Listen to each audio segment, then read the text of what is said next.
Olá, pessoas. Estamos aqui reunidos para a novidade do Docentes Livres. Finalmente, temos o nosso podcast na Sala dos Professores. Eu estou aqui com o Marcelo Maurício, meu amigo Everton, e a gente vai hoje bater um papo, para falar a verdade. Vai bater um papo sobre diversos temas. Cada semana vai ter um podcast, vai ter um bate-papo entre amigos, né? Então, o canal Docentes Livres ele vai começar hoje com um bate-papo sobre democracia, sobre os vários acontecimentos que estão aparecendo, e a gente vai fazer uma reflexão interessante, mais generalista, mas uma reflexão que vale hoje, né? E, para falar a verdade, vale desde um certo tempo. Acontecimentos recentes, diários, apresenta justamente como a democracia ela está passando por determinados problemas. Se a gente for lembrar, desde 2016, a democracia ela começou a apresentar determinados sintomas.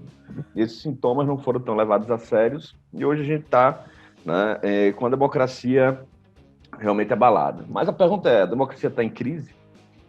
Então, é esse clima do bate-papo que a gente vai ter aqui no Docentes Livres.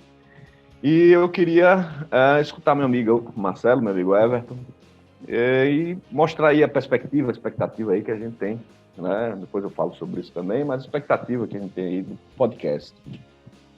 Salve, pessoal, tudo bom? Excelente, aqui o professor Marcelo Maurício falando. Que bom estar aqui com vocês nessa sala, né, de podcast, meus amigos e irmãos Marco Jordão, Everton Rocha. Estamos aí agora nesse novo formato e espero que funcione, espero que vocês apreciem aí e nos apoiem, né? Vão lá nas nossas redes sociais, né? No Instagram, @DocentesLivres, no Facebook também, né? Nós também temos o canal no YouTube, temos o nosso site, docenteslivres.com.br. Todos esses canais, esperando que vocês participem, mandem suas perguntas, mandem sua colaboração, sua crítica, seu questionamento, né? Então, estamos aqui inteiramente à disposição de vocês. E vai ser muito legal conversar com esses dois canais aqui, Marco Jordão e Everton Rocha, semanalmente para reproduzir, né? Na Sala dos Professores, né? A gente batizou o podcast na Sala dos Professores, onde a gente reproduz ali o nosso momento de intimidade, né, de descanso, entre uma aula e outra. A gente vai lá, conversa sobre política, conversa sobre esporte, né, futebol, fala sobre praticamente de tudo, né? Debate. Vamos lembrar, Marcelo, que somos bons canalhas, né? Isso é importante. Canalhas no bom sentido, né? Aqui no nosso primeiro podcast, bons canalhas. Então vai ser muito legal, eu tô empolgado. Everton, como é que você tá aí, meu velho? Vamos lá, né? Vamos debulhar aí esse milho, né? Essa questão aí que é uma questão muito interessante, uma questão atual também, e um problema, vamos dizer assim, que não é de hoje, né? É um problema que já tem algum tempo, a gente pode identificar coisas que passam, que atravessam as democracias, principalmente no Ocidente, já há alguns anos, né? Se a gente for resgatar aqui agora só de memória, vamos lembrar de 2013, das jornadas de 2013, que já mostravam, elas já eram, vamos dizer assim, sintoma de um problema grave de representatividade. E esse problema, ele foi percebido não apenas aqui no Brasil, né? Ele estava em conexão com uma série de outros problemas, né? Primavera Árabe, protestos em Londres, protestos na França, protestos em Nova York, e pelo menos eu imaginava que já era um processo, vamos dizer assim, de crise acentuada, né? Mas mal imaginei que as coisas poderiam ganhar novos rumos, né? Que aquilo que parecia ser um processo de transformação, de aprimoramento da democracia, levaria a um aprofundamento da crise, né? Então, assim, isso que está acontecendo nos últimos tempos não é o que aconteceu da noite para o dia, né? E em cada democracia que a gente vê em crise, a gente fala de democracia em crise, mas eu penso que o termo mais apropriado deveria ser democracias em crise, né? Porque aí eu acho que cada democracia ela tem uma história, né? A gente não pode comparar, por exemplo, a democracia brasileira com a democracia americana. A democracia americana ela tem centenas de anos. A democracia brasileira tem algumas décadas, né? Então, acho que esse é um ponto interessante, Fábio. Aquela velha provocação, né? Acho que você foi muito feliz em colocar no plural, né? As democracias, porque a gente percebe que não é um movimento internacional, está meio que espalhado pelo mundo, né? Eu estou lembrando aqui, por exemplo, de Israel, né? Que já vai para sua 4ª eleição em 2 anos, que é algo completamente atípico, né? Fora dos padrões. A gente vivenciou agora no mês de janeiro a tentativa não, né? A invasão do Capitólio, né? Foi bem sucedido. Então, até a principal democracia liberal, né? Dito assim, como os próprios americanos gostam de se chamar, né? O principal país do mundo livre, o principal representante do mundo livre teve aí o seu momento de crise, um momento de dificuldade no que se refere ao poder executivo, né? No caso, o presidente Donald Trump, incentivando massas, né? Uma verdadeira horda a entrar no Capitólio. Então, isso, mais uma vez, é fora dos padrões, né? Fica muito claro isso. Muito legal isso, assim, que vocês estão falando. Só para... Everton foi mais além, né, com relação à data, né? E realmente, assim, o que eu penso, eu vou problematizar aqui, é que eu acho que o próprio conceito e ideia de democracia, ela é problemática, né? Problemática no sentido de que ela deve conviver com crise constantemente. Lembrando aí a questão da separação dos poderes, toda a Constituição, a forma como as instituições devem ser constituída, uma participação popular. Everton chamou e prestou atenção e nos chamou a atenção para uma coisa que eu acho muito legal, que é da representatividade, né? Mais à frente a gente pode falar um pouco sobre isso, sobre líderes, né? A identificação do povo com o líder, um líder carismático, aquela coisa toda.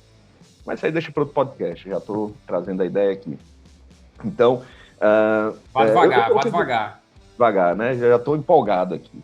Eu coloquei 2016 com a eleição do Trump como uma efetivação desses problemas que vieram antes, porque, realmente, 2013, mas a gente veio lá, Occupy Wall Street e a democracia, né?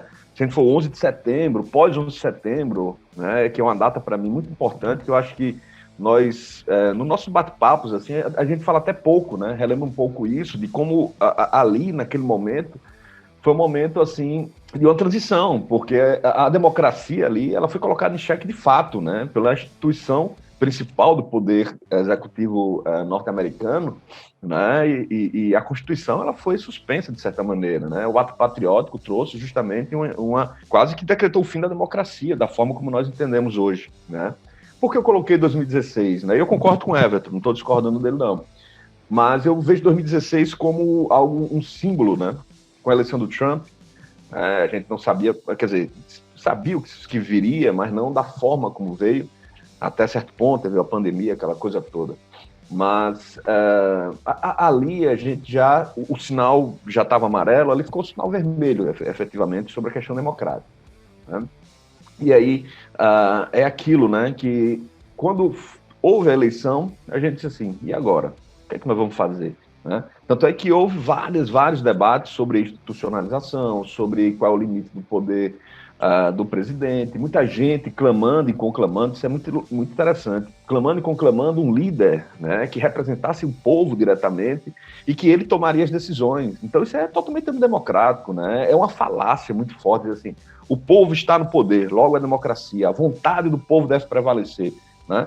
Não, a vontade do povo, se fosse prevalecer, a gente não viveria de fato a democracia, seria o povo por um líder ou uma autocracia, né? A gente tem que lembrar da importância das instituições, né? A gente tem que ver a forma como esses representantes eles estão condizendo o que é a própria representatividade, né? A gente vê aí os partidos políticos brasileiros, a gente vê os próprios líderes, né, de como eles decepcionam quando chegam lá. E por causa disso, é porque não precisa de um líder específico. O que precisa são justamente justamente a dinâmica democrática, né? Executivo, legislativo, judiciário, né? O próprio povo, a própria Constituição, tudo isso são instituições importantes, né?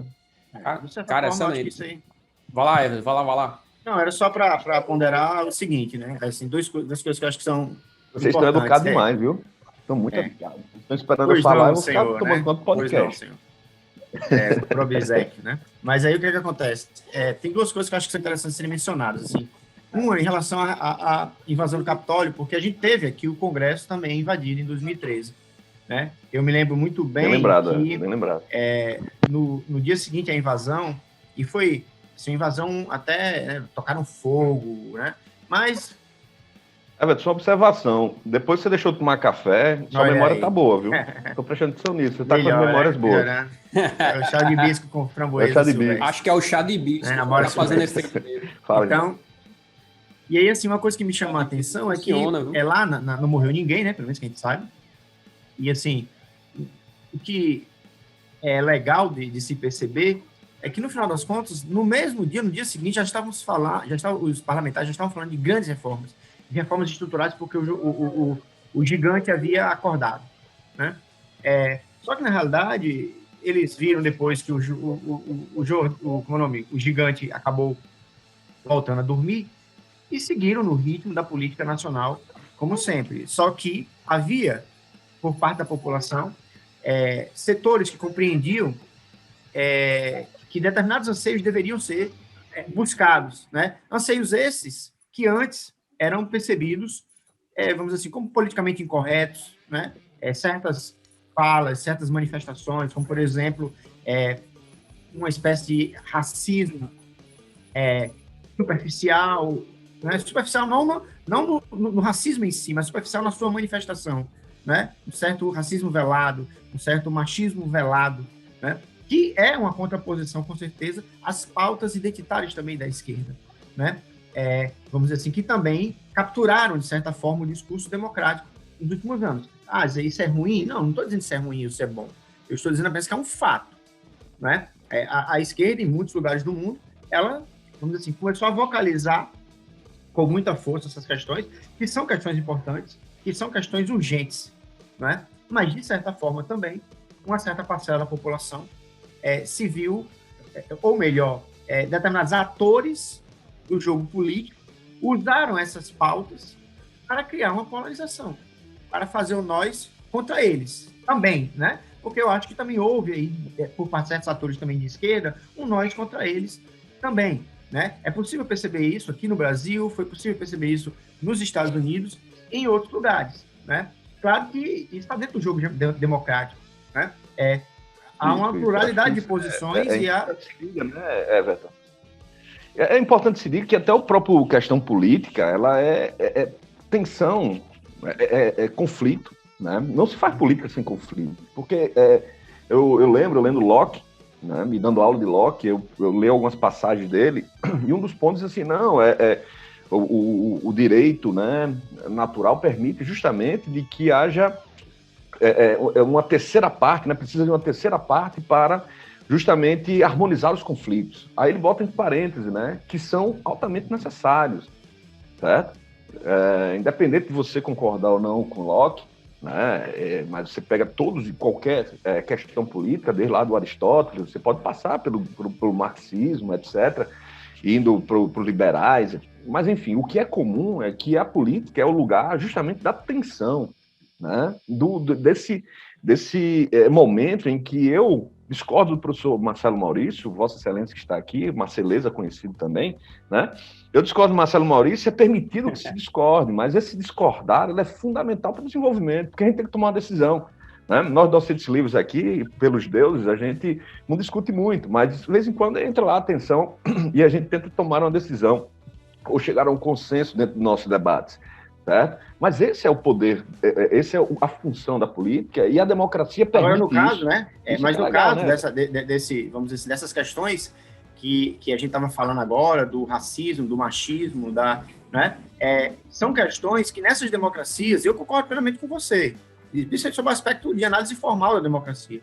Mas eu acho que tem uma questão aí, quando a gente está falando de democracias em crise, que eu acho que a gente tem que colocar as cartas na mesa também, que tem a ver com a história de cada país, tem a ver com as feridas de cada nação, claro. Tem a ver com aquilo que não foi tratado ao longo de décadas ou de séculos, né? Que se fosse uma espécie de tratamento psicanalítico, fosse uma análise, né? Que volta, né?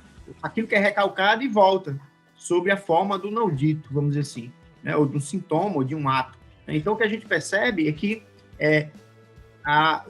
essa crise da democracia também é né? É uma crise que começa por setores que não eram representados e começam a se fazer representar, e que outros setores da população começam a se sentir ameaçados, porque setores que antes estavam, vamos dizer assim, à margem da política, não é? Passaram a se tornar atores, tanto políticos quanto atores econômicos também. Né? Então surge esse novo cenário. Né? Então você vê um presidente negro, você vê uma presidente mulher, né? E isso é sinal de que a dinâmica democrática está modificando. Né? Mas aí tem outras coisas também. Eu gosto muito de uma leitura, Everton, que assim, a crítica da crítica, né? Vamos dizer assim, porque muita gente talvez não perceba, e principalmente aqueles que conclamam a democracia, né? É interessante notar que eles pedem mais democracia, mas o que eles estão pedindo é justamente CCA direitos, né? Então, assim, muitas dessas crises surgiu, eu vou, com licença da palavra, espero que não seja mal interpretado, por um excesso de democracia.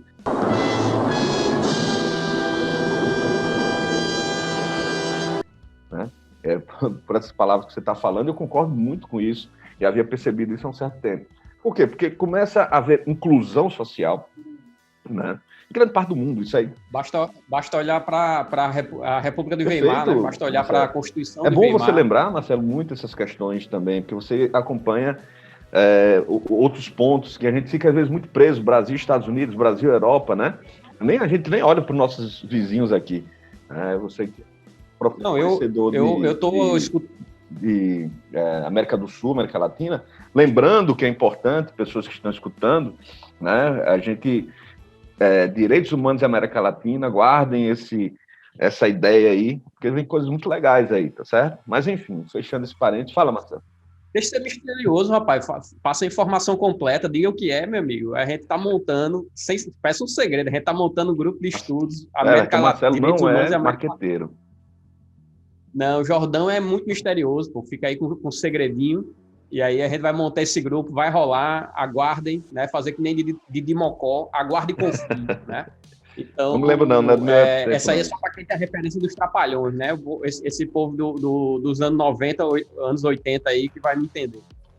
Galera, eu estou escutando e achando muito interessante o que vocês estão falando. Eu acho que Jordão estava falando aqui da América Latina, eu estava lembrando das manifestações no Chile, né, em 2019, Everton lembrou muito propriamente que nosso Congresso Nacional brasileiro também foi invadido, né, teve lá o quebra-quebra, teve quebra de vidros, etc. E no Chile, em 2019, teve manifestações também poderosíssimas, né, só que lá reverberou em algo, né, uma nova constituinte que está em marcha aí no ano 2020, que foi colocada, mas que certamente em 2021 deve se desdobrar com mais ênfase.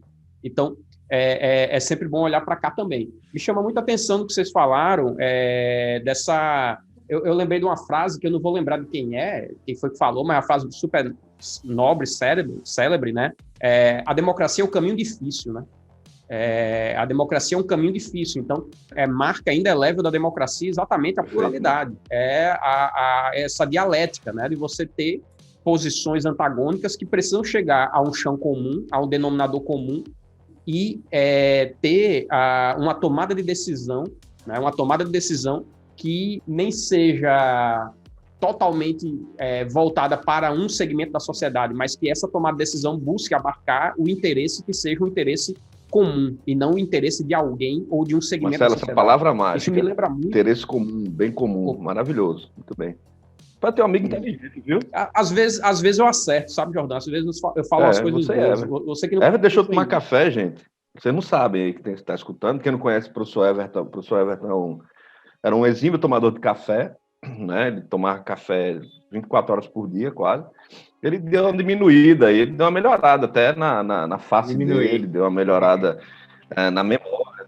Pois sabe? Eu tô vendo esse. Fala, Marcelo, eu atrapalhei. Acho que eu tô muito gaiatinho aqui. Você está muito gaiato, rapaz, como sempre. Então, me lembra essa questão da democracia, tem essa marca indelével que é a diversidade, é o caminho difícil. E agora, voltando para a questão da democracias em crise, eu acho que essa crise se manifesta a partir do momento que determinados segmentos Aí eu vou concordar muito com o Everton no que se refere a essa ciumeira, né? Assim, olha, determinados segmentos que eram subrepresentados, que eram marginalizados, passam a ter voz, passam a ter vez, isso desperta um certo ciúme. Então tem aquela coisa do Estado paternalista, né? Muitas dessas pessoas que querem a retirada do Estado, muitas vezes eles não querem a retirada do Estado, eles querem o Estado para si, né? Eles querem que o Estado tutele seus próprios interesses, né? Então a gente vê muitas vezes que temos aí o aprofundamento das crises a partir do momento que os espaços cívicos, os espaços públicos, que antes comportavam a diversidade, esses espaços passam a ser fechados. Então, vários segmentos da sociedade deixam de ter um lugar na mesa para debater a democracia, debater a tomada de decisão. E aí você vê, lembrando que Jordão falou, aquela coisa do líder, né, do líder carismático, que mais uma vez a gente pode debater isso em outro episódio, né? Então, a questão do líder carismático. Aquele líder que diz assim, olha, não se preocupem, não esquente a cabeça, né? Como diriam os mais antigos, não se apoquente, né? Deixa que eu decido. Esse negócio de vocês ficarem discutindo e não chegar a canto nenhum, deixa que eu decido, né? Então, a gente quer aquele presidente ou aquela presidenta que represente o interesse que eu tenho, né? Então, mais antidemocrático do que isso, impossível, que é o quê? É esse sequestro da democracia. E você querer que, enquanto for para o seu interesse, beleza, é democrático, mas a partir do momento que seu interesse passa a ser contradito, né? Passa a ter uma resistência ao seu interesse, aí você quer menos democracia, né? Só para fechar minha fala e passar a bola de volta para vocês, eu lembro em 2019, no Brasil, né, quando o atual presidente brasileiro assumiu, uma das primeiras coisas que ele fez foi o quê? O famoso revogaço. O que foi o revogaço? Ele, numa canetada só, revogou vários e vários conselhos, né? Conselhos participativos, conselhos onde a população, através de seus representantes, iam debater determinados temas. Então, Conselho de Segurança Pública, Conselho de Meio Ambiente, Conselho para a Justiça Social, conselhos trabalhistas, para debater normas trabalhistas. Esses conselhos eles foram fechados através de revogações e diminuíram o espaço público para debate. Então, assim, isso foi chamado em 2019 no Brasil de burocracia. Vamos desburocratizar, ou seja, não precisa escutar esse povo todo, a gente vai decidir, né? Então, assim, desburocratiza, acaba com esses conselhos, a gente não ouve mais ninguém e toma as decisões baseadas no que a gente quer, no que a gente sabe, no que a gente conhece, né? Então, isso para mim, é altamente antidemocrático e reverbera essa crise nas democracias, que também, como eu já disse, não é só brasileira. Isso é bem mais amplo. Próximo bloco! Buenas pessoas, então vamos lá para a segunda parte do nosso bate-papo, né? E a gente falando aqui um pouco de democracia em crise, democracia para lá, democracia para cá. Lembrar um pouco aí das questões democráticas, como é que na maioria das democracias, né, atuais, como é que atuam, né? Eu acho que Everton já chamou a atenção, Marcelo também, do ponto da democracia representativa, né? Essa é uma forma que da modernidade, que foi encontrada para justamente evitar essa participação direta, né, da população, porque havia uma desconfiança, evidentemente, da capacidade, né, da grande massa participar, e os representantes entravam ali justamente para dar um certo grau de pluralidade. Evidentemente que a gente bota aqui com muito cuidado da diferença entre teoria e prática, isso é óbvio, né? As pessoas que estão escutando, acredito eu, que sabe disso, né? Mas a questão da democracia direta, contemporaneamente, foi retomada lá das questões dos gregos, etc., e hoje ganhou uma certa força, né? Uma certa força de uma democracia em que há uma participação mais direta da população, né? Em que ele faz parte, que nós, a população, fazemos parte de algumas tomadas de decisões, junto com o legislativo, algumas vezes dialogando com o executivo e etc. Mas eu acho que o que ganha força e peso é uma democracia participativa, que tem efetivamente hoje, né, com plebiscitos, com referendos. Hoje, se a gente for pensar nas próprias democracias em países como a Inglaterra, Estados Unidos, França, para falar apenas os mais conhecidos, quando se vota-se também em determinado tipo de decisões. Então, há uma participação aí, né, direta do povo, né, que é participativa, né, uma participação direta do povo em algumas tomadas de decisões. Não é só para localizar aqui no tempo e no espaço. Tá? E aí eu vou lembrar... Fala, Eva. Pode ver. Não, é só para dizer o seguinte, né? Que conectando com a questão da crise que a gente estava falando, tem duas coisas aí que surgem no horizonte. A primeira delas é a seguinte: há uma crise na representatividade porque as pessoas que estão votando não se sentem representadas. Perfeito. Né? Acho que, né, esse é aquele ponto que abriu margem até para esses movimentos mais extremistas, vamos dizer assim. Né? Esse é um ponto. O segundo é a percepção de que essa crise de representatividade ela é fabricada ao mesmo tempo. Né? Por quê? Porque os partidos políticos, eles também, principalmente aqui no Brasil, eles são grupos de interesse de grupos pequenos, não de grupos amplos, grupos políticos. O que eu quero dizer com isso é o seguinte: nós não temos aqui uma orientação ideológica clara, ideologia, sei lá, no sentido não pejorativo da palavra, né? Ou seja, de um conjunto de ideias, de aspirações, de formas de pensar que buscam, então, se realizar de acordo com alguma perspectiva política, com um conjunto de valores em torno da economia e da política. Não, o que a gente tem são planos, são né, Beto? Que é aquilo que a gente sempre conversa, né? A gente sempre bate papo sobre isso. De que, assim, eu me lembro lá aí da década de 90, quando entrei na universidade, paguei Teoria Política 1, né? E me lembro a professora Leão, né, a gente chamava, professora, falava justamente já à época da crise da representatividade, justamente porque não existia, e olha, que a gente tinha partidos à época, lembro, década de 90, tá, gente? Partidos que se aproximavam um pouco mais das questões ideológicas, com o PT, com o PSDB, seriam os dois grandes partidos ideológicos, tá? O Democratas um pouco mais à direita, então vamos colocar aí PT à esquerda, PSDB centro-esquerda e o Democrata centro-direita, vamos dizer assim, né? E mesmo assim... o PF, que era o antigo PFL, né? O antigo PFL, perfeito. E o DEM, né, desculpa, o DEM não, o MDB, que era o antigo PMDB, era essa fisiologia, né? E hoje todos os partidos, né, segundo o nosso pensamento aqui, se tornaram o antes MDB, ou seja, não há uma representatividade real. A gente não pega um partido político e vota no partido ou no sujeito que representa o partido, sabendo que ele vai votar de acordo com aquele tipo de pensamento, aquele tipo de ideia. Né? Seria mais ou menos isso em termos práticos, né? Exato. E a gente tem assim, se formos analisar, né, como é que geralmente as pessoas pensam na democracia, principalmente aqui no Brasil, não só no Brasil, mas principalmente aqui, que é onde a gente está mais perto, né? Pensam como voto. Você vota, né? Se você tem um grau maior de participação, você se filia a um partido, né?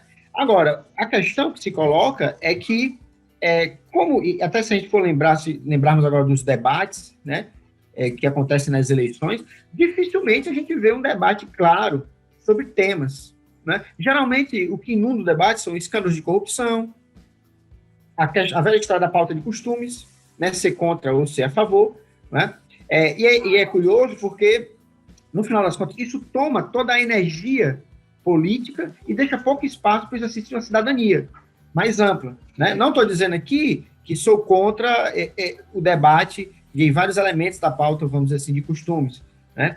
Posso aqui dar um exemplo, quer dizer, você tem a questão da união homoafetiva, né? Olha, isso deve fazer parte do ambiente democrático, de pluralidade, né? E não até mesmo, Everton, porque o debate ele parte e passa para uma questão fundamental, que é a questão do reconhecimento, né? A gente lembrando aí o velho Hegel, né? A ideia dessa luta pelo reconhecimento é necessária para que ele entre em pauta, porque o reconhecimento é dado por quê? Pela Constituição, pelas instituições, pelas normas constitucionais, né? Exato. E eu estou chamando a atenção em relação a isso por uma razão, né? Porque a gente não tem nenhum partido chamado Partido Nacional da União Homoafetiva, né? A gente não tem isso. Percebe o que eu quero dizer? Ou não? Em outras palavras, né? Não há, mas há com certeza partidos que poderiam se chamar Partido Brasileiro contra a União Homoafetiva. A gente poderia dizer que tem partidos, claro que eu estou sendo aqui irônico, mas qual é o aspecto fundamental que eu quero enfatizar? Quer dizer o seguinte, não temos partidos de verdade, não temos plataformas de verdade, não temos aqui estruturas de Estado que sejam mais sólidas do que propostas de governo. não temos aqui centros, vamos dizer assim, elementos concêntricos entre diversos partidos que estabeleçam políticas de Estado que fortaleçam a democracia. Nesse sentido, então, a gente tem uma democracia fraca, no sentido de que ela oscila de acordo com os governos. E aí, se o governo muda, muito do que está sendo feito também se altera, né? Como se as visões de mundo fossem completamente, absolutamente antagônicas, o que não é verdade.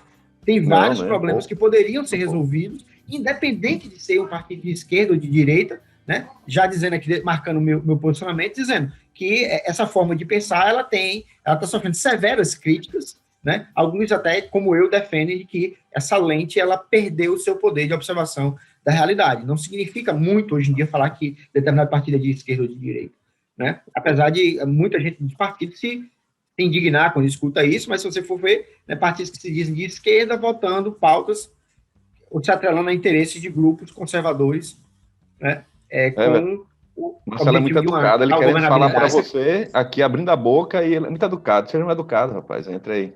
Foi mal. Eu peguei a bola e não passei. Não, tá certíssimo. Passar na bola, Pelé. Vocês estão vendo aí que eu sofro bullying, né? O rapaz é muito educado, por isso que eu apliquei a Marceleza aqui. Vou logo colocando aí. Marcelo é o Lorde aqui do grupo, tá certo? Ah, tá, sei. Não, eu tô querendo contribuir aqui como o Everton falou, a questão da ideologia, né? Não de uma maneira pejorativa. Concordo, esses partidos são siglas que pouco significam, pouco importam, né? Não tem a menor pertinência. Você vê, por exemplo, o PM, Partido das Mulheres, o presidente do partido é um homem, né? E você tem a social-democracia, né, o PSDB, e aqui é um partido que é considerado como direita, né? PSD também, né? Então, assim, PSD, que é um partido fisiológico, PSD, o partido fisiológico por nascimento, Partido Social-Democrata, assim, é não saber o que é uma social-democracia, pelos deuses. Nós temos um PP, né, um partido progressista, que é centrão. Então, não faz o menor sentido. Eu diria assim, que é meio que um biscoito fino, é um negócio, talvez na sociedade brasileira, isso seja exigir demais, essa pertinência, essa coerência entre a ideologia, um partido e o voto propriamente dito.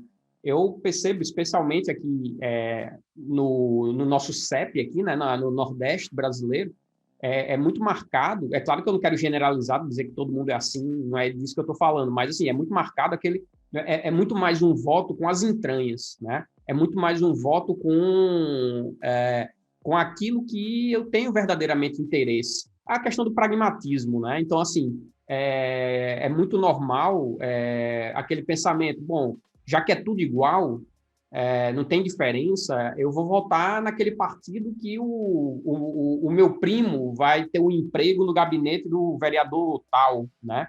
Então, esse voto parece ser mais... eu não quero chamar de normal, né? Porque não é normal isso, mas eu digo assim, que não é raro encontrar esse tipo de pensamento, a questão de você atuar com seus próprios interesses, assim, você vai votar naquele político, naquela política que vai lhe dar algo. Eu dividiria... Né? Pode falar, Eva. Não, vai. Não, é só rapidinho, assim, trazendo para baila algo que vocês dois já falaram, o Marcelo já tocou nesse ponto, que é a ideia do bem comum, né? Lembrar aí um pouco a ideia da política voltada para a questão do bem comum. É o sentido do que é republicano, né? Do republicanismo. Então, assim, a partir do momento em que, claro, a gente está falando de partidos políticos agora, mas se o próprio indivíduo, o cidadão, ele não tiver consciência da própria cidadania e os conceitos de republicanismo, ou seja, a questão pública está acima das questões privadas dentro do âmbito político da coisa, né, a gente realmente vai continuar a se perpetuar dessa maneira. Então, essa provocação realmente que vocês estão falando há um certo tempo, Everton nas entrelinhas, Marcelo trazendo aí de forma mais direta, é que dentro desses partidos políticos, e claro, dentro desses indivíduos que votam, né, o que ficou clássico é em troca de uma dentadura, né, mas essa falta de sentimento republicano, de você colocar dentro do âmbito público o que é público, né, não é botar meus interesses privados. E isso não basta você ter o discurso, é você ter e absolver isso de fato. E o muito interessante, Jordão, é que assim, a gente tem várias críticas, né? Eu diria assim, no final do dia, estamos sempre votando em sindicalistas. O que é que eu quero dizer com isso? Me entendam bem, porque a gente sabe, por exemplo, você tem o presidente Lula, né? Luiz Inácio Lula da Silva, que teve sua carreira no sindicalismo, veio e virou presidente. Aí diz, olha, tivemos um presidente sindicalista. Mas, na verdade, assim, sempre o presidente, no Brasil, pelo menos na realidade brasileira, da democratização para cá, o presidente sempre é sindicalista, porque pega o atual governo, pega o Jair Messias Bolsonaro, é um sindicalista. Agora, é claro que não é um sindicalista da classe obreira, ele é um sindicalista da bancada da bala, ele é um sindicalista das Forças Armadas, do aparato de segurança pública, né? A gente vê vários cortes orçamentários no governo Jair Messias Bolsonaro de 2019 para cá, mas a gente vê incremento de orçamento para compra de armas, né? Para melhoria de carreiras de funcionários públicos militares. É bom deixar claro, né? Marcelo, para que as pessoas que estão escutando entenderem um pouco mais a crítica. Isso não quer dizer que não seja necessário, que acredito que o Marcelo está falando, que dizer, isso isso é ruim, eu não estou né? Não isso. deve acontecer isso. Claro que deve, mas é a questão do senso de equilíbrio, né? Vamos dizer assim, é uma coisa que eu e Everton sempre batemos papos quando eu pego a carona lá, lá da universidade que a gente ensina até a minha casa, eu pego carona com ele, e a gente sempre termina com a última frase, né? É a questão de princípios, a gente fala disso desde o moral até as questões jurídicas, passando pelas questões políticas. Tem que haver determinados princípios, talvez o princípio da equidade, lembrando o Very Rawls aqui, né, Marcelo? Acho que é isso que você está querendo falar. Desculpa querer interpretar a tua fala, mas eu acho que é isso, não, tá correto. Porém aqui. Está correto. O que eu estou querendo colocar é que, dentro dessa perspectiva de defender seus próprios interesses, é fugir do conceito de cidadão, de república. Né?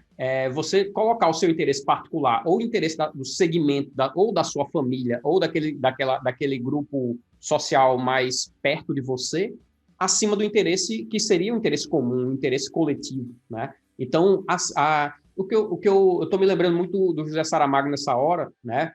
Por causa da questão do sequestro da palavra, né? Então, se a gente está dizendo que as democracias estão em crise, o que eu estou tentando também questionar é assim: existe democracia?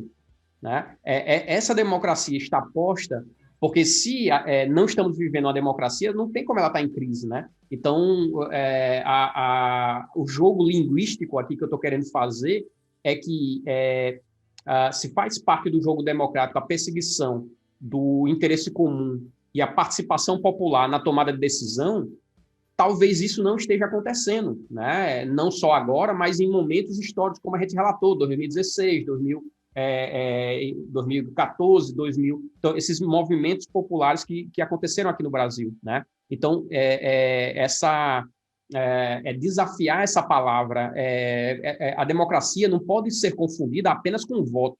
Eu voto a cada 4 anos, logo democracia é. A gente está falando de uma questão muito superficial, né, que não simboliza democracia ou não democracia. Não é o voto que vai apenas resolver se estamos ou não estamos numa democracia. Isso é muito raso, isso é muito superficial, né? Então, eu bato nessa tecla. Para viver uma democracia a fundo, de profundidade, com densidade, é necessário a inclusão da população nas tomadas de decisão. E não só como um voto. O Jordão falou, um plebiscito, um referendo, né? A gente tem outros caminhos aí para aprofundar o nível democrático que combinemos aqui entre nós. No Brasil, esse nível democrático é muito baixo, né? É bastante superficial. Com certeza. Acho que é um problema extremamente complexo falar sobre isso, né? Sempre que a gente fala, você está construindo, nós estamos construindo aqui um quebra-cabeça, um painel, só que é muito perigoso, às vezes, porque sempre que se coloca uma coisa, muitas outras ficam de fora, né? E muitas vezes quem está escutando pode fazer uma interpretação equivocada, como, por exemplo, o que eu vou dizer aqui agora, né? Claro, no nível local, e eu estou falando aqui Rio Grande do Norte, né, no Nordeste, no Brasil todo isso acontece, mas eu dividi em 2 formas, que são formas bem, vamos dizer assim, eu estou falando quase no senso comum, mas é um fenômeno real, né? Primeiro, é o voto do interesse direto, que é esse que Marcelo acabou de falar, né, que as pessoas vão votar porque elas estão interessadas no cargo, numa função, porque o parente é protagonista de do pleito aí para algum cargo, né? Esse é um tipo de voto. E tem o outro, que eu acho que é onde vamos assim, se atinge alguma escala maior, que é aquele voto que é feito a partir das campanhas de marketing, né, vamos dizer, da criação das imagens, da sedução do público. Isso é muito importante, né? Everton, muito importante, essa questão do marketing, né? Cada vez mais as pessoas estão votando numa figura que não é, de fato, a figura, né?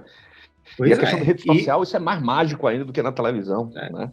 E assim, a gente tem essa crise atual, ela é precedida por uma outra crise da democracia, que também, assim, a gente foca muito na extrema-direita, hoje em dia, em relação à ameaça à democracia, mas vamos lembrar que a esquerda também, e eu estou falando aqui no Brasil, né, o que se chama de esquerda, de centro-esquerda, né, há algum tempo atrás também, vamos dizer assim, gastou milhões, centenas de milhões em campanhas políticas, né, muitas vezes também, vamos dizer assim, entrando nesse jogo, não só a esquerda, claro que todos os partidos faziam isso, mas a esquerda entra no jogo de campanhas políticas que ficam cada vez mais caras, que tem uma pirotecnia cada vez maior. E qual é o objetivo? Também seduzir, também trabalhar com imagens, também construir narrativas. Alguém poderia dizer, não, mas é do jogo, faz parte. Não, não é exatamente dessa forma, né? Porque ao ultrapassar certas linhas, a própria esquerda entra num jogo que ela condenava antes. E é interessante, Everton, que até programa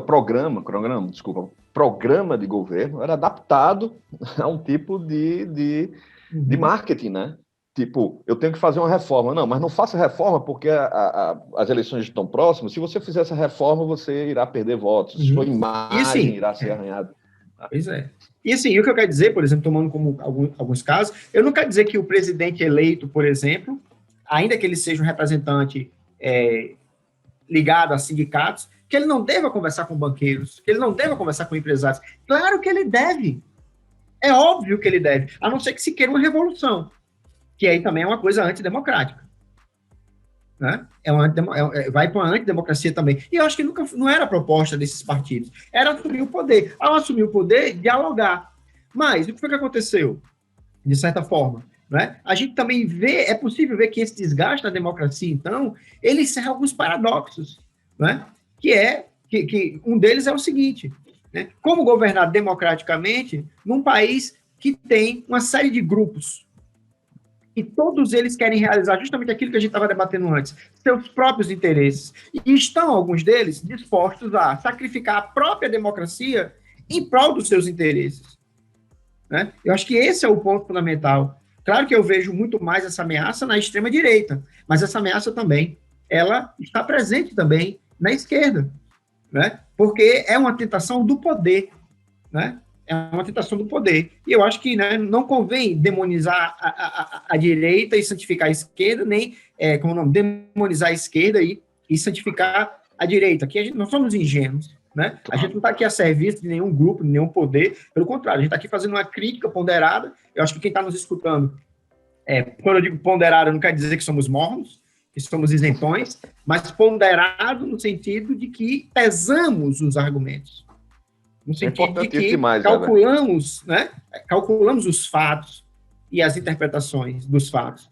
Não estamos aqui fazendo uma selvageria, vamos dizer assim, nem algo, não temos aqui uma bola de metal que nos prende a uma determinada ideologia específica, partidária, que nos faça, vamos dizer assim, vomitar os fatos para comer depois interpretações. Né? Acho que isso é um ponto importante. Né, Everton? A gente não está querendo entrar aqui na guerra de narrativa, né? A gente não quer construir uma narrativa. Exatamente. Claro, exatamente. Eu estou até aqui falando perfeito, porque, né, eu acho importante para aqueles que não nos conhecem, isso que Everton falou, deixar muito claro, assim, somos 3 professores e o que prezamos aqui é a crítica, o que prezamos é o pensamento científico, o que prezamos é justamente a reflexão, né? Tem 2 filósofos, tem um jurista, cientista social aqui, tá? E 3 cientistas sociais de maneira geral, vamos dizer assim. E um psicólogo. E é isso que a gente determina. Como é, Marcelo? E um psicólogo, Everton, psicólogo. E psicólogo, cientista social, psicólogo. Também, né? Enfim, se a gente for botar nossas qualidades aqui, a gente não vai ter muito tempo de podcast mais. Pois né? É verdade. Mas, e acho que uma coisa... Fala, Everton. Não, e assim, eu acho que quem está nos escutando também é interessante pensar o seguinte, nem todos nós nos rendemos a guerra de narrativas esquerda e direita no modo como ela está sendo proposta, né? Então, você que está aqui nos escutando, você vai ver que na crítica, o pau que bate em Chico, bate em Francisco, e a gente não está dizendo que Francisco é igual a Chico, nem que Chico é igual a Francisco, que o peso é o mesmo, né? Não, né? Mas é um processo de construção, de ponderação, é um processo complexo. E eu acho que, já que a gente está começando essa linha de diálogo aqui, eu me, como é que eu posso dizer, me recuso a reduzir a complexidade da realidade em nome, vamos dizer assim, de uma confortável aproximação afetiva e ideológica, né? Eu me recuso a fazer isso, né? Eu acho que o desafio da cidadania é justamente esse, né? E da democracia, é superar as diferenças e ver quais são os valores que fundamentam realmente uma democracia. Eu acho que a democracia está em crise porque o consenso não foi estabelecido em sua base, né? Então, sem a base, a casa não está construída sobre a rocha. E os poucos consensos que existiam, né, estão todos desafiados, estão todos aí em xeque novamente. Pois é, né, cara? O que me faz dizer uma coisa que a gente já conversou aqui várias vezes, mas que eu vou repetir, que eu acho que é importante, né? E nem sempre eu pensei assim, posso afirmar com toda clareza. Hoje em dia, o único consenso que eu tenho no campo da política é preservar a Constituição. Veja só, né? Então, assim, de certa forma, é quase um papo conservador, né? Pois é. Não, eu sempre falo, a gente conversa sobre, né? Que quando a gente é moleque, quando a gente era mais novo, a gente acho que pegou uma parte da crítica já à Constituição, da reflexão sobre a Constituição de 88, a gente sempre pensava assim, não, vamos vamos pensar, repensar. Hoje em dia a gente está conclamando, né? Por favor, respeitem a Constituição. Mas assim, eu estou achando muito legal o bate-papo, mas eu estou estranhando um pouco, nós três especificamente, e quem nos conhece sabe, que nós ainda não nos aprofundamos em autores. Ó. Caramba, que coisa, né?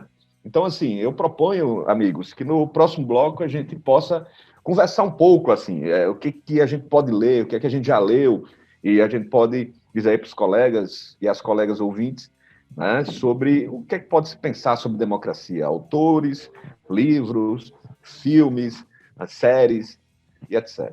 Tá? Então, no próximo bloco a gente vai se aprofundar um pouco mais sobre esse aspecto. Próximo bloco! Entramos agora no terceiro bloco, em que a gente vai fazer as indicações de obras, de filmes, de séries, para que a gente possa fazer uma reflexão um pouco mais aprofundada do tema que a gente está tratando, que é a pergunta, né? Democracia em crise. Então, vou começar aqui fazendo algumas indicações, não só filosóficas, mas também de leituras na própria literatura, né? Então, assim, eu conversando aqui com meus colegas, eu lembrei de 2 autores contemporâneos que eu indico bastante. O nome é bem sugestivo, né? Democracia Hoje, Democracia no Mundo Hoje, do Hess, é um pensador alemão contemporâneo, e ele vai fazer as reflexões, né? Passando por toda a crise democrática, né? Que a democracia deu, né? E passou, no caso. Ele vai fazer uma reflexão sobre essa democracia no mundo plural, multicultural, certo? Então, é um livro que eu realmente recomendo. Eu trabalho com ele em alguns momentos do meu curso de ciência política, tá? E o outro é um autor cujas obras ele permeia, né, a democracia, que é o John Rawls, um autor que a obra principal é uma teoria da justiça. Ele vai tratar de pensar o Estado contemporâneo, certo? E a forma como devemos reconstruir esse Estado. E aí o pressuposto fundamental é a democracia. Ele pergunta e faz questão de fazer a pergunta: que democracia? Mas tem um livro muito bom do John Rawls que ele escreveu, são vários artigos, e compilaram esses artigos. Pouca gente, acredito eu, que tenha esse livro em mãos, que é Justiça e Democracia. Por que eu digo que pouca gente tem? Porque é um livro, primeiro, com pouca tiragem, e segundo, é um livro que as pessoas preferem comprar, por exemplo, uma Teoria da Justiça ou o Liberalismo Político, porque esse livro são artigos que Rawls retoma essa questão, as questões que estão nesses livros, mas focado, né, na questão da democracia. Então, muito do que nós falamos aqui já dos 2 primeiros blocos está presente aí na reflexão, certo? Dando foco na questão do princípio, na teoria da equidade, na questão das instituições, que eu vou desenvolver. A gente vai falar um pouco mais à frente, né, na parte das instituições, reforço das instituições. Então, esses 2 autores da filosofia, para mim, eles são fundamentais. Acredito que dá para dar um sustentáculo, pelo menos dá para dar partes argumentativas e reflexivas interessantes. E aí eu acho que na literatura, qualquer livro de distopia é interessante, né? Mas um livro que eu gosto bastante é 1984, em que o livro, ele, de certa maneira, escrito na década de 50, né, de certa maneira, ele faz um alerta para as autocracias, pelo desprezo à democracia, né, da forma como um governo despótico, né, em nome do povo, né, como a gente está escutando muito, da vontade popular, cria-se um governo autoritário e que esse governo determina e intervém na vida de cada cidadão, né? Então, liberdade, igualdade, o conceito próprio de democracia é pervertido, enfim, tá? Então, são rapidamente essas três obras.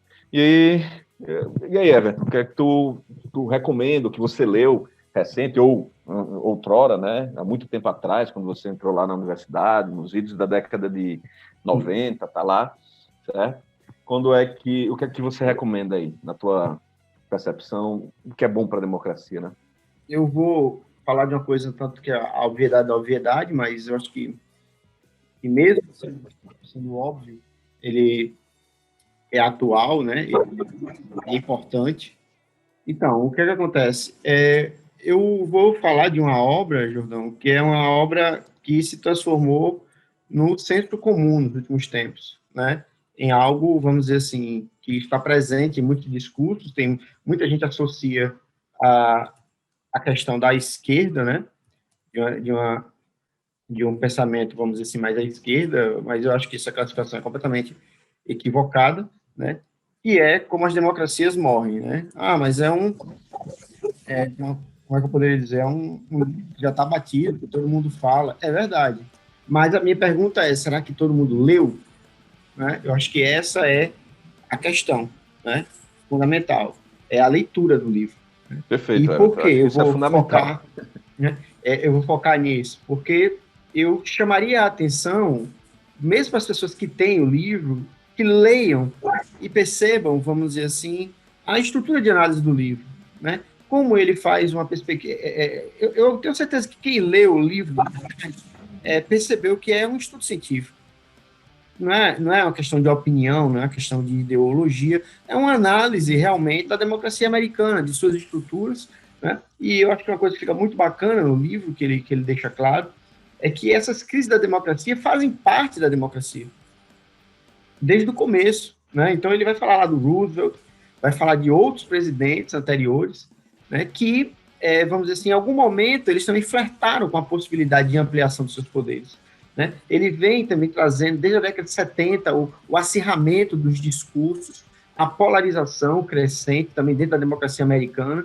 Então, é um livro que merece apenas ser lido, não apenas ser falado, porque eu acho que nessa era que a gente está, nessa era da coisa do efêmero, né, da notícia, a gente às vezes se despede daquilo que a gente já não conheceu, né? Então, muitas vezes a gente vai lá e fala, o livro, mas a questão é, você leu esse livro? Você, vamos dizer assim, você compreendeu os argumentos que ele utiliza, né? E é muito curioso, ele vai falar da Venezuela também, né? Como um modelo também de análise. Então, eu destacaria esse livro porque eu creio que ele tem lições valiosas, né? Ele tem lições muito interessantes, que nos ajudam a enxergar que esse fenômeno da democracia, eu vou até colocar nessa perspectiva, né? Que a democracia, ela não é apenas um regime político, ela é uma forma de organização política que organiza grupos humanos. E por que eu estou colocando nessa perspectiva dos grupos humanos? Quer dizer, então, que regimes democráticos são como formas de vida também. Eles nascem crescem, podem se desenvolver ou desaparecer. Então, a gente pode falar de uma democracia que está mais saudável, de uma democracia que está mais doente, né? De uma democracia que se desenvolve bem, de uma democracia que não se desenvolve tão bem, de uma democracia que tem problemas crônicos, de uma democracia que supera, vamos dizer assim, que alcança uma condição bacana de equilíbrio, né? Que perdura através de décadas com a Constituição, por exemplo. Então, o que acontece? Eu acho que essa obra merece a nossa atenção, né? É uma obra de boa leitura, você começa a ler e você vê que é algo bem escrito, né? É algo bem situado historicamente, e, acima de tudo, traz uma perspectiva histórica da democracia, e com foco nisso que eu acabei de colocar, né? Que são processos democráticos. A gente fala da democracia como algo dado, mas eu acho que o que fica claro e que a gente deve observar é que são processos, né? Em relação a... Eu pensei aqui em várias possibilidades para indicar, né? Mas eu vou fazer uma grande provocação, porque eu vou falar de um filme, de 2 filmes que todo mundo assistiu, né? Que todo mundo assistiu, mas eu não sei como as pessoas viram esses 2 filmes, né? Eu vou pedir que as pessoas revejam Tropa de Elite, o 1 e o 2. Né? Mas o que isso tem a ver com a democracia? Por que não assistir de novo Tropa de Elite sob a perspectiva da democracia? Né? Claro que ali você tem um microcosmos, mas por que não ver a questão lá eleitoral? Por que não ver a questão das milícias? Por que não ver vamos dizer assim, a falência das instituições? Né? E aquele caldo que existia, né? Vamos dizer assim, que esse filme traz, que é justamente um quadro e um caldo também, que foi composto num cenário prévio a esse que nós estamos vivendo agora. Everton, então eu sei que... acho interessante até fazer um exercício, se você me permite, das pessoas que assistiram o filme no cinema, do que aconteceu quando, em alguns momentos ápices do filme, né? Tanto no 1 quanto no 2, mas eu me lembro principalmente do 1, o que era recorrente, escutei muitas pessoas falando, da reação das pessoas, né? Será que tinha um apreço ali por trás das instituições, né? Aquele herói ou anti-herói, ali, quando ele passa por cima da regra democrática, há de celebrar algumas coisas que ele fez ali? Assim, qual é a reação sua e do cinema à época, né? É um exercício interessante também. Não, é verdade. E assim, o 1 eu acho que tem muito disso, e se quem estiver nos escutando agora conectar o que a gente está falando com os primeiros blocos da nossa conversa, vai entender onde é que eu quero chegar, né? Eu poderia aqui indicar, vamos dizer assim, filmes mais complexos, ou até mais sofisticados, né? Para a gente poder discutir princípios democráticos, mas eu acho que é interessante também que a gente pegue justamente esse pano de fundo comum, né? Elementos que que foram assimilados pela maior parte de nós, né? Que indicam vamos dizer assim, uma série de condições, de pré-condições existentes que nos fizeram chegar até o dia de hoje. É porque eu estou insistindo nisso. E aí eu conecto com a minha fala anterior, né, do como as democracias morrem. Por quê? Porque eu acho que o erro da análise brasileira é focar nos últimos 4, 6, 8 anos. E eu acho que a gente tem que compreender a crise da democracia, né, como algo que se desenvolve ao longo de um processo. E eu acho que assistir esse filme de novo, pensando através do olhar democrático, né, ficaria muito interessante. E principalmente o 2, né? Porque o 2, de certa forma, é como se fosse um jogo de futebol, ele dá um passe para o gol que vai acontecer depois. Que é esse momento que a gente está vivendo agora. Não sei se vocês se recordam, né? Então, eu faço essa provocação, né? Assista novamente, veja novamente, só que agora com esse pano de fundo da democracia. Eu sei que eu forcei um pouco a barra, né? Eu falei de 2 coisas que são 2 clichês, né? Mas um deles não foi um clichê muito explorado, a maior parte das pessoas É que nem o Capital no século XX, XXI, né? Muita gente comprou, mas quantas pessoas leram? Então, acho que vale a pena ler o primeiro, e o segundo, eu acho que vale a pena rever, né? Rever.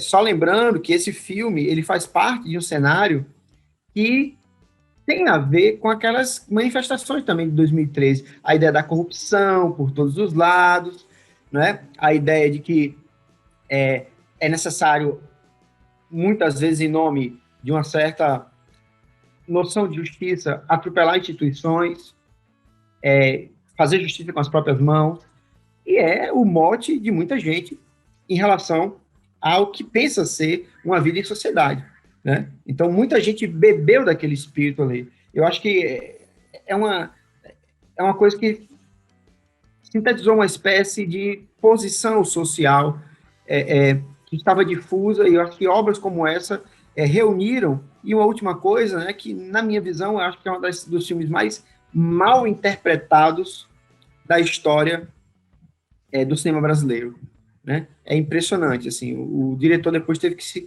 que dizer que a mensagem talvez que ele estivesse querendo passar não fosse aquela. Claro que é muito complicado você falar sobre arte e mensagens, né? Porque a arte, depois que é produzida, ela está no mundo, as pessoas vão se apoderar disso, né? Mas eu creio que é possível falar de algumas interpretações equivocadas. Bom, de minha parte, eu já sei que eu vou ser aqui alvo de bullying mais uma vez por parte de Jordão, mas eu sou feito aquele... eu sou feito aquele samba de uma nota só, né? Então, todo mundo já sabe aqui o livro que eu vou indicar, tenho certeza que Jordão já sabe, Everton já sabe, que é um livro que eu tenho bastante carinho e zelo com ele, né? Tento sempre, já reli assim, pelo menos umas 5, 6 vezes. Então, eu recomendo sempre o José Saramago, né? No seu livro Democracia e Universidade. É um livro de 2013, então, bem importante. É um livro que reflete palestra, pelo menos 2 palestras do José Saramago, falando sobre o tema democracia. E, evidentemente, que nesse livro ele faz um pouco do que nós fizemos aqui também, né? Ele tenta desafiar essa palavra, ele tenta qualificar, né? Finalmente, o que é democracia, o que é que você está chamando de democracia. Então, ele tenta mostrar que a democracia meio que virou, muitas vezes também na realidade, né, na vida social, uma espécie de slogan. Então, onde tudo cabe na democracia, né? Todo mundo chama a democracia para atender os seus próprios interesses. Então, é uma palavra que pode ser sequestrada, né? É uma palavra que pode ser sequestrada e, em verdade, assim, muitas vezes é sequestrada. Então, ele tenta qualificar essa palavra, ele tenta mostrar que a democracia não é só uma questão de voto. O voto é o mínimo, porque se não tem voto, meu amigo, aí também é demais, né? Já passa do limite. Então, assim, a gente tem essa palavra até mesmo de maneira... muitos tratam essa palavra de maneira até mesmo dogmática, né? Então, no título do livro, ele diz Democracia e Universidade. Como é que ele junta essas duas coisas? Ele diz, olha, o papel da universidade é debater. O papel da universidade é discutir sobre tudo, sem nenhum tabu, né? Sem nenhum limite. Então, o papel civilizatório da universidade é fazer com que as pessoas debatam sobre todos os tipos de tema. Então, já que muita gente trata a democracia com dogmatismo, é papel da universidade o quê? Desmistificar esse nome, amarrar esse nome conceitualmente e, especialmente, qualificar esse nome, né? Falando da sua tipologia, falando das suas características, falando dos elementos conceituais da democracia. Então, assim, sintetizando esse livro, ele fala... Vou dar o spoiler, né, do livro, enfim, vou entregar o final, mas é mais ou menos isso. Ele vai tentar dizer, olha, a democracia tem que ser debatida e discutida em qualquer canto, a qualquer momento. Não se pode tratar a democracia com dogmatismo, né?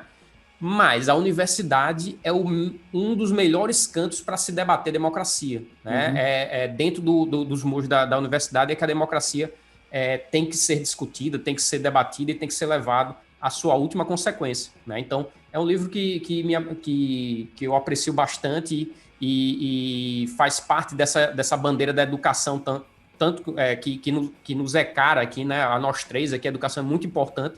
Então, não é só formar o engenheiro, o advogado, a advogada, né? A engenheira, o médico, a médica. A gente tem que formar cidadãos conscientes de que são cidadãos e cidadãs, também formar pessoas que saibam lidar, que saibam atuar no cenário social, né? Então, como eu disse, participar das tomadas de decisão, participar dos fóruns, dos espaços cívicos, né? E debater, sim, para que verdadeiramente a democracia signifique algo, não seja só mais uma palavra, só um slogan que alguém pinta numa faixa e sai para a rua, né?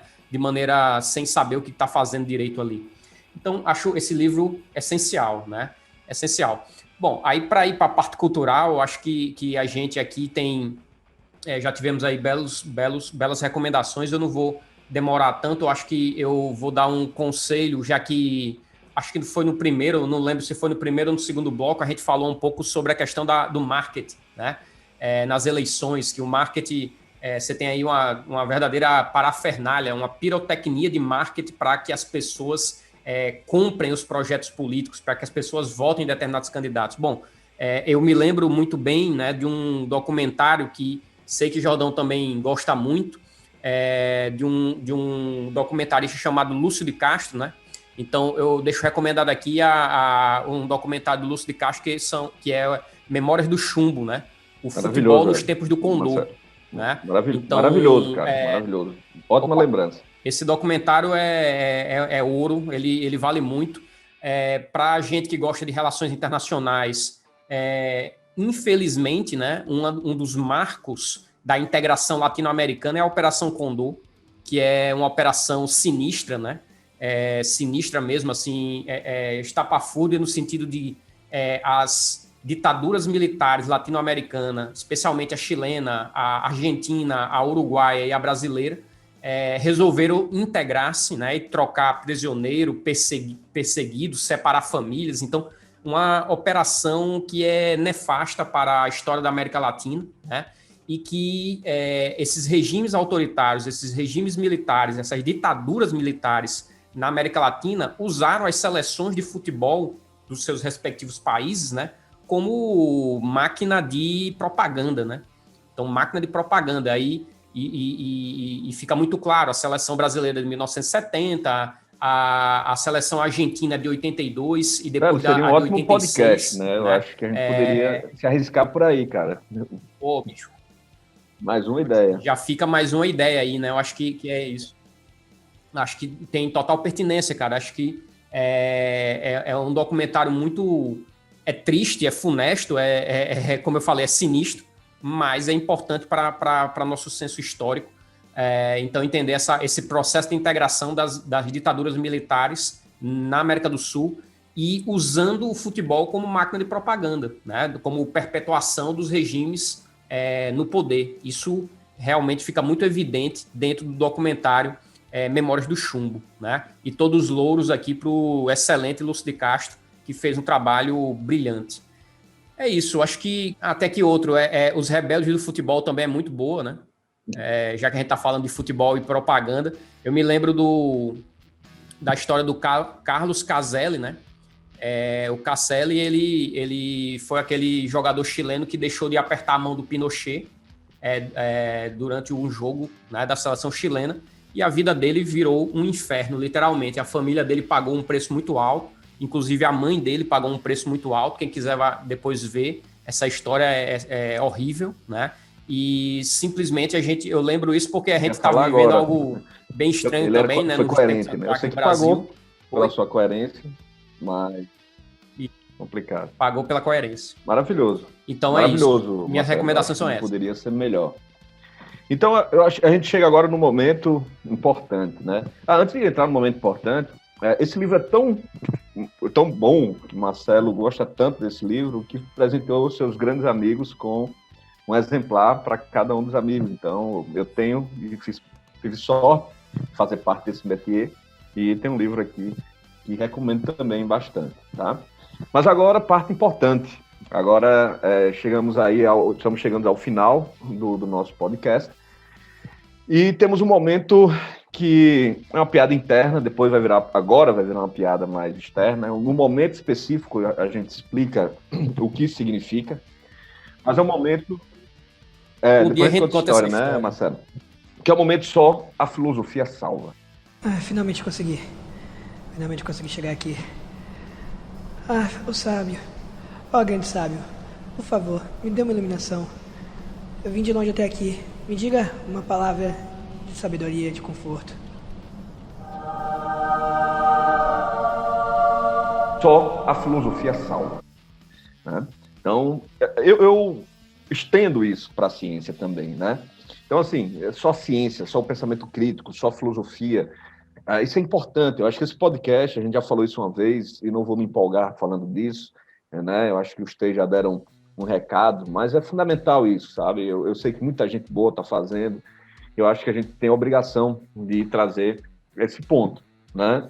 Porque só a filosofia salva. Entenda a filosofia no sentido mais amplo, pensamento crítico, da dúvida mesmo, do espantar-se do mundo e depois duvidar, né? E refletir. Então, esse momento é um momento de síntese, por assim dizer. E eu vou me permitir começar a essa síntese, tá? Então, eu acho que tudo que a gente falou aqui tem alguns pontos fundamentais que devem ser tratados aqui. Primeiro, eu acho que é o sentimento republicano. Eu acho que a gente tem que incorporar esse sentimento republicano, sabe? Eu acho que ter consciência do que é ser cidadão. A questão dos interesses, eles são fundamentais, os interesses individuais mesmo. Até eu costumo dizer que a pessoa mais egoísta, ela pode viver sim no regime democrático, contanto que tenha consciência de que o interesse dele tem que ser colocado na roda do debate, né? Então, os interesses têm que ser interesses públicos, tá? Isso serve de forma elementar e fundamental, porque os interesses públicos, eles devem ser debatidos. Aí a gente já falou também aqui nesse podcast, nesse episódio do podcast, que as tensões políticas, elas são importantes para que a decisão seja tomada de forma primorosa. É claro que não vão chegar numa decisão perfeita, é claro que muitas pessoas irão ficar insatisfeitas, mas o interesse público ele deve prevalecer sobre o interesse privado. Isso é fundamental, e isso é o sentimento republicano. Acredito eu que isso se dá a partir da educação. Agora, entenda, não é educação formal, é educação de cidadania. Aí passa pela filosofia, passa pela ética, passa pela reflexão do direito, passa pela ciência. A ciência é dura mesmo, né? Um bom pensador de matemática, ele tem uma consciência também pela questão da abstração, é fundamental para pensar esse interesse público, né? Isso a gente vê já lá desde Platão, do velho Aristóteles, colocando aí que o fim último, né? O telos da vida em sociedade é o bem comum, é o sumo bem. Isso é elementar. Isso. Agora é difícil. É elementar no sentido de compreender, mas é difícil de colocar em prática. E isso vai... Fala, então, meu cara. Inclusive, assim, eu também lembro o velho Sócrates, né? A democracia é uma habilidade que precisa ser desenvolvida, né? Sim. Não é, a democracia não é algo que vem inato no ser humano, né? É uma habilidade a ser desenvolvida. Então, eu acho que eu já me sinto até contemplado pela sua fala quando a filosofia salva. Então, é esse momento de síntese. É claro que a gente não vai dar respostas. A gente perguntou se as democracias estão em crise e desenvolvemos o tema. Agora, nesse momento, a filosofia salva, né? Não é que a gente vai dar uma resposta, mas a gente vai tentar sintetizar aqui algumas alternativas, alguns caminhos que podem ser percorridos. Perfeito, e aí eu me sinto muito contemplado na sua fala, que para mim, democracia e educação. Se a democracia é uma habilidade a ser desenvolvida, como é que se desenvolve? Educando, mas não é educação formal, mas uma habilidade de reflexão, né, de razão. Então, eu tenho que ponderar, né, para onde eu estou indo, o que é que significa esse voto, eu tenho que pensar a respeito. Não é pensar como um grande intelectual formal, iniciado na ciência, não. mas é refletir sobre, para só depois me sentir preparado e ser considerado como um cidadão, né, da República, Perfeito, um cidadão, Marcelo. um E o que eu republicano. acho super interessante na tua fala é porque essa educação que não é formal e que pode ser alcançada também pela formal, evidentemente, né, o ensino médio Claro. e o ensino jurídico fundamental, etc., é que a gente tem uma proposta de contemplar, quando eu falo aí na questão do republicanismo, o fim é o bem comum, tal, o sumo bem, é a gente pensar em instituições, né? Eu acho que Everton desenvolve isso depois um pouco mais à frente. Mas a questão como o Rawls coloca no debate com Hegel, né, Everton, a gente dá uma aula em comum de filosofia do direito, a gente trabalha um texto em comum, no caso, né, da forma como nós devemos fazer as pazes, né? Vamos trazer as instituições e valorizar as instituições, entender instituições no sentido amplo, tá? Então, assim, e ressignificar algumas instituições e colocar de lado outras. Por exemplo, a instituição da escravidão, que até hoje o Brasil ele traz essa mácula aí, né, essa tragédia, e muitas das questões que estamos passando hoje se dá pelo nosso passado escravocrata e toda a consequência que isso vem, né? Então, assim, colocar e ver que tem isso, observar, analisar e superar. E essa superação vai trazer outras formas institucionais, né? Então, acho que essa questão é fundamental. Eu vejo também, assim, que tem uma questão aí, até que tem muita gente falando sobre isso, né? E muita gente fala até como se fosse uma novidade, o que eu não considero a novidade, a identificação desse ponto. Talvez o que seja novo vamos dizer assim, pensar isso agora, né? Mas é justamente a questão de como estão as emoções das pessoas, né? Não basta apenas, eu acho que tem uma questão aí que está em jogo, quando a gente está falando das crises, nas crises democráticas ao redor do planeta, né? Acho que tem uma questão fundamental, que é a seguinte: as pessoas estão insatisfeitas, né?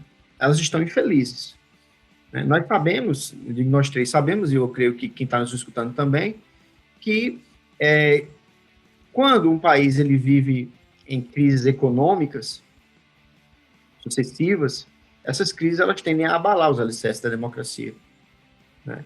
A crise econômica, ela geralmente tem relação. Não há crise econômica sem crise política, né? Essas duas coisas elas andam de mãos dadas, né? E por que eu estou falando nisso? Porque sempre que tem, então, essa pressão econômica, vem também aquele velho clichê das soluções rápidas para os problemas, né? A ideia de que vai aparecer uma solução mágica, um pensamento mágico, alguém extraordinário que vai resolver todos os nossos problemas, né?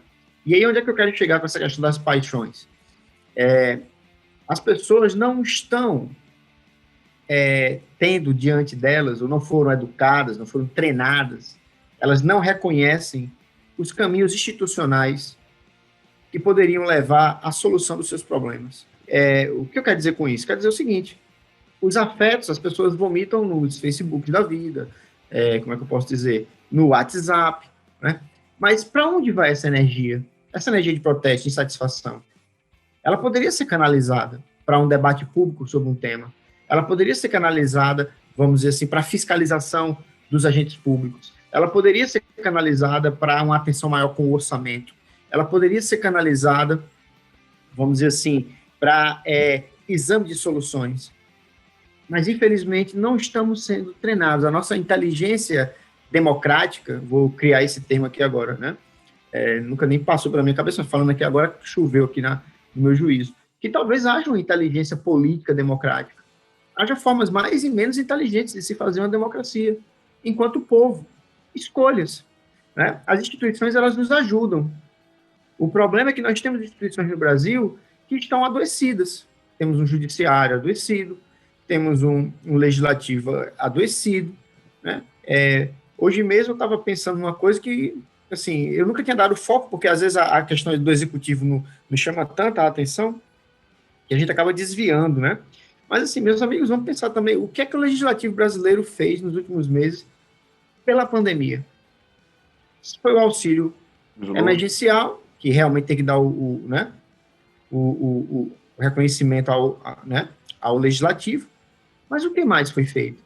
Então, assim, a gente não está cobrando, né? Então, como a gente já discutiu em outros momentos, realmente a gente precisa de mais democracia. Mas a gente também precisa de mais democracia que é necessário que nós construamos essa democracia. Né? Ela não vai surgir do nada. Não vai ter esse, como é que eu posso dizer, Messias que vai nos levar à terra prometida da democracia. Não, meu amigo, nós vamos ter que construir. Né? E o desafio é o seguinte, é pegar 40, 50 milhões de pessoas que vivem em extrema fragilidade econômica e transformar essas pessoas em cidadãos.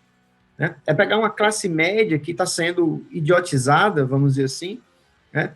E quando eu digo idiotizado, não tem um tempo de desenvolver aqui, a gente vai precisar de um podcast para poder desenvolver essa ideia, né, das massas, mas, assim, dessa polarização, que é um exemplo típico dessa idiotização. E quando eu digo idiotização, eu digo no sentido quase grego da palavra, realmente, né, de você abrir mão da sua capacidade de reflexão em nome de paixões que te direcionam para um determinado campo da política, né, ou pelo menos um determinado campo de interesses que muitas vezes nem são seus.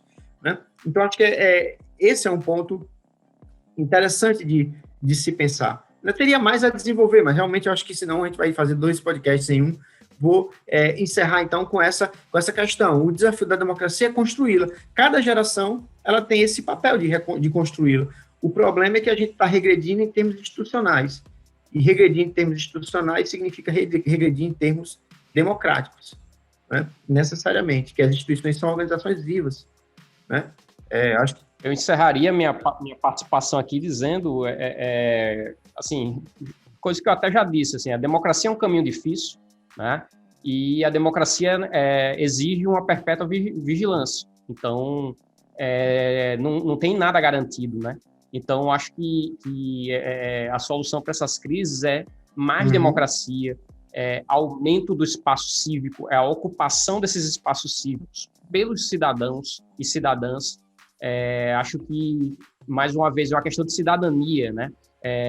Nós temos a democracia no nível que a educação comanda, né? E, mais uma vez, não é educação formal, é a questão de você analisar. Não só, né, Marcelo? Não só a educação formal. Também é educação formal, mas é uma educação como o Everton inventou aí. Qual foi a palavra que você inventou, Everton? Uma inteligência democrática. Com inteligência democrática, perfeito, obrigado. Vou pegar emprestado aí essa inteligência democrática, uma habilidade que tem que ser desenvolvida. E esse desenvolvimento é que vai dar uma democracia de profundidade, e não meramente uma palavra, um slogan, né, um rótulo que se usa à torta. E no nosso caso, a gente tem que tomar cuidado, porque justamente o mau uso dessa inteligência democrática pode levar a um constituicídio, né? Que é uma coisa que no Brasil acontece com muita frequência, né? Que é a morte das constituições. Então, aqui a gente tem uma baixa taxa de vida das constituições. Elas nascem, vivem um pouquinho e logo morrem, né? Então, a gente tem que tomar cuidado para não cometermos com esse mau uso da democracia, esse mau desenvolvimento, não cometermos constituicídio aí, e lá vamos nós. Se a gente perder a Constituição agora, aí não vai ser mais só a filosofia salva, vai ser só Jesus salva, porque realmente vai para além. Então, amigos, com essas últimas palavras de Everton e Marcelo, palavras importantes de serem tidas, né? E para refletir, encerramos aqui o nosso podcast.